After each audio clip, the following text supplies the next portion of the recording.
Hey, what's up, YouTube? This is Cloud Atlas 995 here. Going to be doing a little deck profile for you guys today.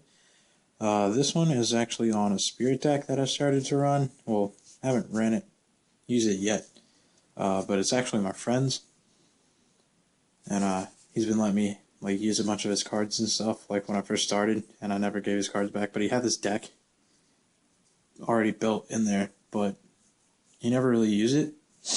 So I thought I would use it, see if I could do something with it. He told me it wasn't that great, so I just teched in a few cards just to see if it would work pretty well. But so far I don't know, I guess it's gonna work pretty well. I hope it does anyway, because I just want something new to use. But yeah, this is Spirit deck. So get started off. Got two Sousa soldiers.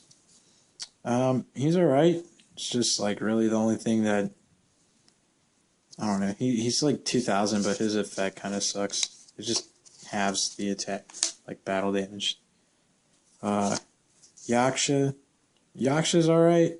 When he's summoned, you get to send one spell or trap card on your opponent's side of the field back to their hand, which is pretty good sometimes. Two Inaba White Rabbits. This card's alright. I mean, he just gets to attack your opponent's life points directly, but he doesn't go back to your hand the turn that you send him, so he's actually one of the only spirit monsters that don't go straight back to your hand at the end of the turn. Running one Asura Priest. Asura Priest is, he's actually got a great effect because he can attack every single monster on your opponent's side of the field at least once, but he can't attack, your opponent directly if he attacks a monster. So if he kills something, he can't attack again. But he's pretty good. Izanami. Izanami's good because you can discard a card and then you get to add a spirit monster from your graveyard back to your hand, which comes in handy sometimes. Izanagi. I kind of like Izanagi's effect, but I actually really like Izanagi's effect. Sorry, I was thinking of a different one. He is actually fantastic. If you get him out on the field, the whole card effect where it sends them back to your hand doesn't even happen. I actually need to get at least two more. I need to have three of him, actually. I don't know why. But I just gotta find two more, or I might just run one more. I don't know yet. He's good. And then Yamato no Kami.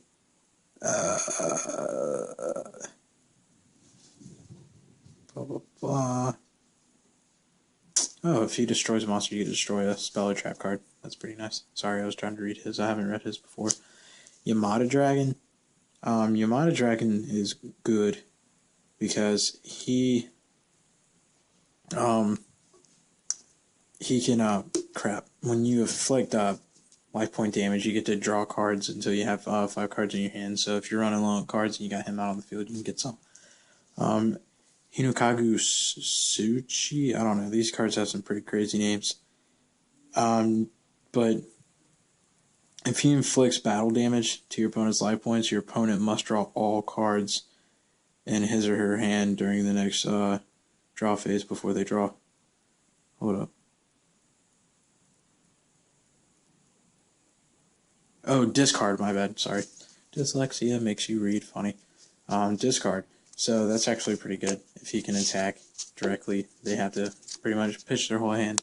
It's pretty nice. Sorry about that, guys. Haven't really read all of their effects too well. His effect's good. If he inflicts direct damage, they have to skip their their next battle phase, so they can't attack you. He comes in handy. I actually need a couple more him then. When this card is normal summon, he basically is like a heavy storm, pretty much. And this guy is like a dark hole. So yeah, and that is all of the monsters there. Sorry guys, I'm trying to get all these cards down. I really haven't read them too well. Sorry about that. Miri Vyata, this card is fantastic. Because it just gets rid of the whole returning to your hand kind of deal thing for your monsters. They get to stay out a little bit longer.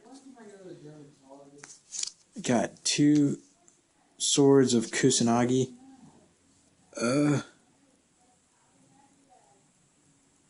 during the battle.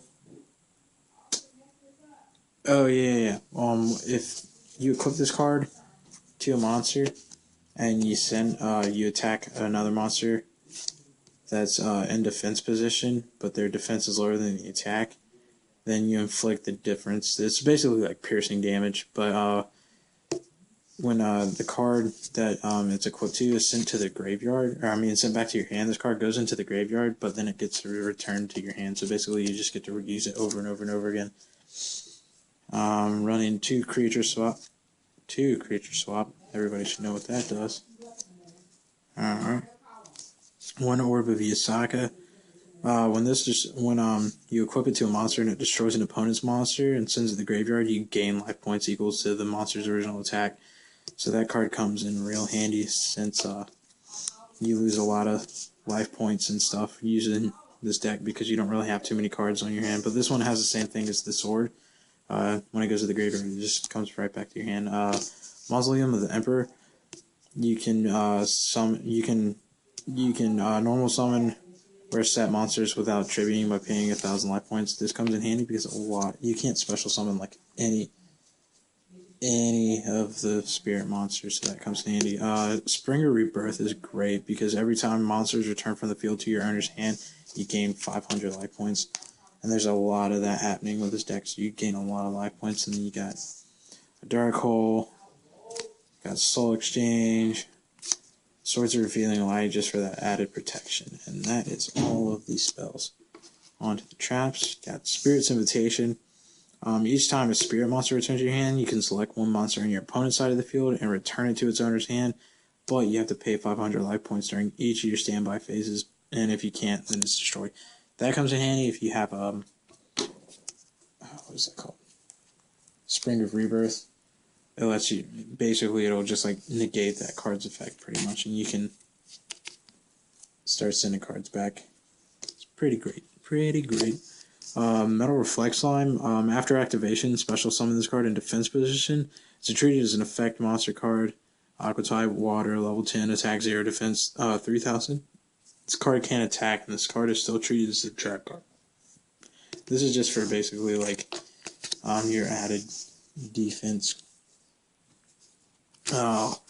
Life Absorbing Machine. As long as this card remains face up on the field, increase your life points by an amount equal to half the total life points you paid in your very last turn. So basically, if you have Mausoleum of the Emperor out, you start paying life points. You'll just gain 500 more. So it's just that added bonus.